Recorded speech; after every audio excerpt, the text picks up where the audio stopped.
విష్ణు నటించిన latest movie #single cinema box office దగ్గర block buster hit దిశగా దూసుకుపోతుంది. ఇప్పటికే ప్రపంచవ్యాప్తంగా 25 కోట్ల గ్రాస్ రాబట్టినట్లుగా ట్రేడ్ వర్గాలు వెల్లడించాయి.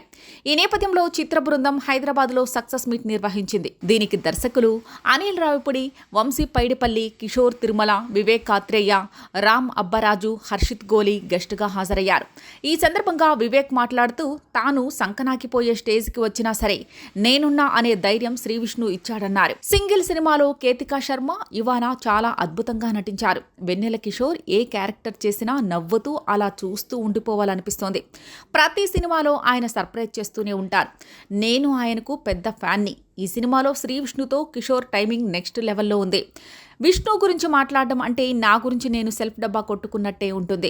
విష్ణు మూవీ సక్సెస్ అయితే అతనితో వర్క్ చేసిన దర్శకులంతా జెన్యూన్గా వారి సినిమా హిట్ అయినట్లుగా భావిస్తారు అని వివేక్ కాత్రేయ అన్నారు. మెంటల్ మదిలో తర్వాత బ్రోచేవారెవర్రా కథను 5-6 నిర్మాతలకు చెప్తే ఎవరికీ నచ్చలేదు. కొంతమందికి అర్థం కాలేదు. కథ పక్కన పెట్టాలా అని ఆలోచిస్తున్నప్పుడు శ్రీవిష్ణు వచ్చి నేను ప్రొడ్యూసర్ని తీసుకొస్తానని చెప్పారు. నా రెమ్యునరేషన్ పక్కన పెట్టండి, వీడు అనుకున్నట్లుగా సినిమా చేయాలి అని నిర్మాతతో చెప్పారు.